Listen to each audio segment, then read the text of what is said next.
대기업도 최악의 곤두박질을 한다.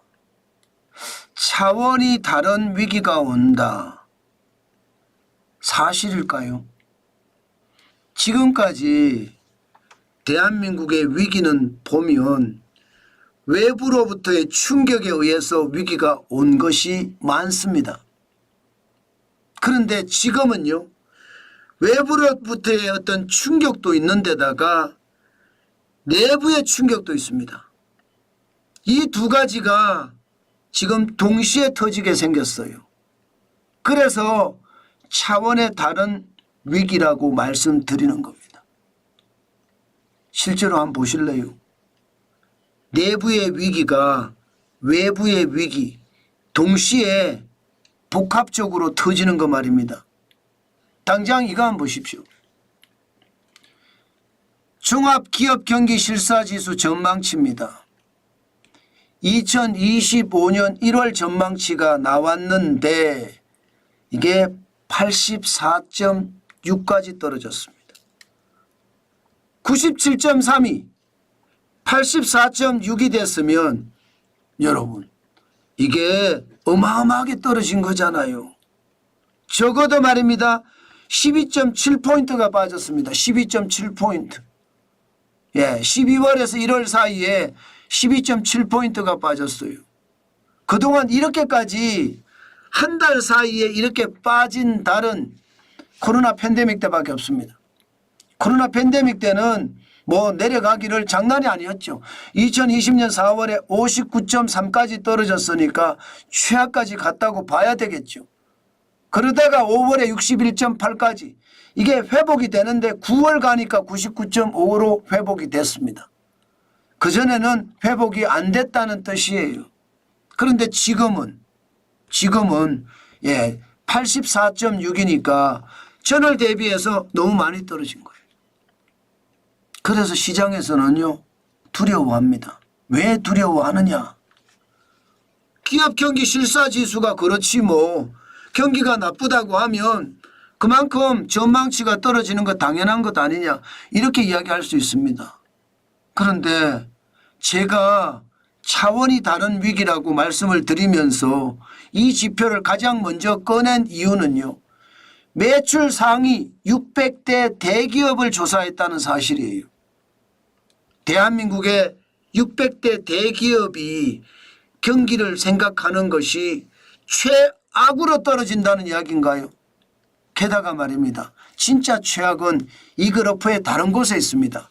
2022년 4월 이게 기준선이 100이거든요. 100보다 높으면 경기가 확장된다는 거고요. 100보다 낮으면 경기가 꼬꾸라진다는 이야기예요. 그런데 99.1입니다. 그때부터 말입니다. 2025년 1월까지 100에 근접한 숫자가 하나도 없습니다. 34개월 동안 100 아래예요. 기업 경기가 굉장히 nap다는 거예요. 이것은요 역대급입니다. 단 한 번도 이런 일이 없었습니다. 아무리 경기가 나쁘다고 하더라도 34개월 동안 지금 경기가 흔들린 적은 없습니다. 팬데믹 때도 말입니다. 2021년 3월에 109.2까지 올라갔거든요. 그렇게 오래 걸리지 않았어요. 100까지 올라가는데. 그런데 지금은 34개월 동안 이렇게까지 역대 최장기간 100 아래라는 경기가 나쁘다는 신호를 보내는 것은 진짜로 충격적입니다. 1975년에 이 통계를 처음 내기 시작했다고 하거든요. 1975년에. 그때 이후로 말입니다. 경기가 최장기간 지금 나빠졌다는 뜻이에요. 제가 여러분들에게 말씀을 드렸잖아요. 2022년 3분기부터 대한민국은 저성장이 시작이 됐다. 그래서 지금까지 저성장의 늪이 굉장히 길어졌고 또 깊어졌다고 말씀을 드렸습니다. 그런데 한국경제인협회에서는요. 저보다 빠릅니다. 4월부터예요. 저는 2022년 3분기면 7월부터라고 봤거든요. 지금 2022년 4월부터니까 2분기부터 나빠졌다는 거예요. 실제로 말입니다. 소매 판매 지수를 보면 2분기부터 나빠진 건 사실이거든요. 그만큼 말입니다. 상황이 진짜 좋지 않다는 거예요. 이것은 여러분 국내 어떤 상황, 기업의 상황이 지금 굉장히 나쁘다는 뜻입니다. 지금이 여러분 IMF 외환위기가 왔습니까? 글로벌 금융위기가 왔습니까? 코로나 팬데믹이 왔습니까? 아무것도 안 왔잖아요. 그런데도 말입니다.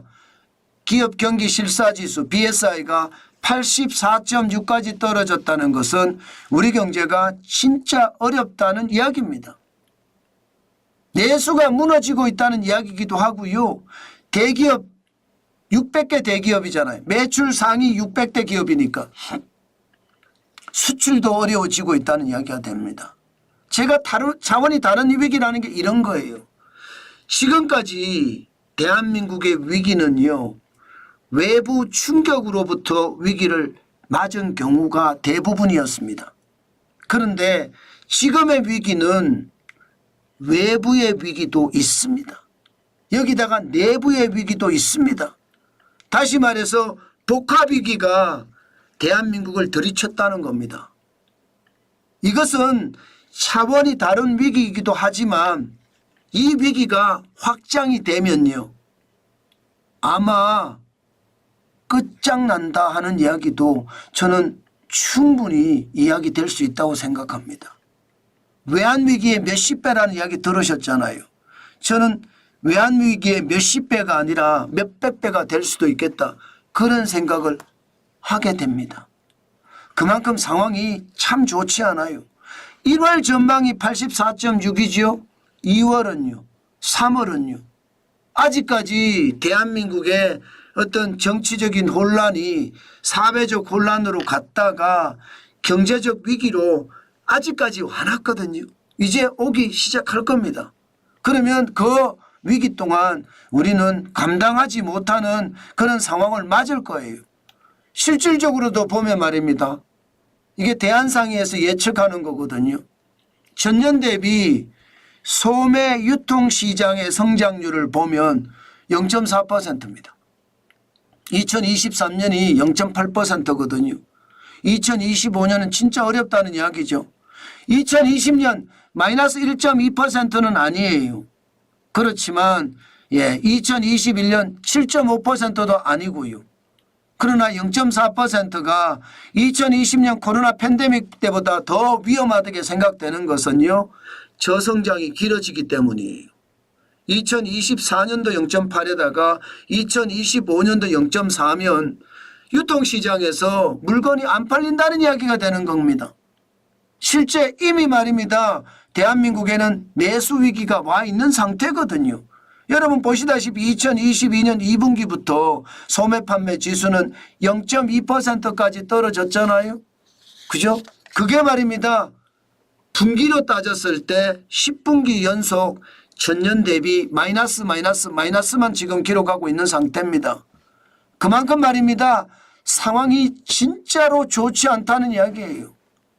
이러다가 경제가 와장창 무너진다는 게 이런 거거든요. 내수가 이렇게까지 무너지리라고 아마 웬만한 사람들은 설마 했을 거예요. 그런데 그 설마가 현실이 되고 있다는 것 여러분들 지금 보고 계신 거고요. 더 충격적인 것은요. 이게 여러분 생각했던 것보다가 수출도 만만치 않습니다. 수출도 말입니다. 지금 어떻게 생각하면 많이 줄어들어가고 있습니다. 뭐 늘어나기는 늘어나겠지만 늘어나는 게 안 늘어날 수도 있다는 뜻이에요. 11월 달까지 수출이 1.4%까지 고꾸라졌어요. 그러니까 대기업 600대 매출 상위 기업들이 이야기하는 것과 똑같지요. 그만큼 말입니다. 좋았던 수출도 고꾸라지고 8월까지만 하더라도 전년 대비 16.7% 늘어나던 수출이 9월에는 7.5%, 10월에는 4.6%, 11월에는 1.4%까지 떨어졌거든요. 그러니까 시장에서는요. 야 이게 뭐야.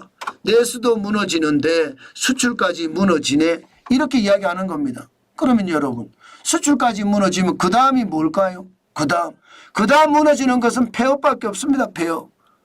여러분도 알다시피 작년에 폐업자 수만 98만 6천 명이에요.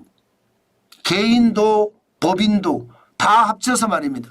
개인 사업자하고 법인 사업자 다 합치니까 98만 6천 개가 망했습니다. 올해요 100만 개 망한다고 이야기합니다. 이미 말입니다. 그중에 더 치명적인 것은 사업 부진 폐업자 수가 48만 2천 명이라는 것. 거의 절반에 육박합니다. 경기가 좋지 않다는 거잖아요. 그만큼 말입니다. 경제가 굉장히 나쁘다는 이야기잖아요. 이게 여러분 예상했던 것보다가 진짜 어려워지는 겁니다. 자, 그러면 여러분 보세요. 경기가 악화된다 하는 신호가 나오잖아요.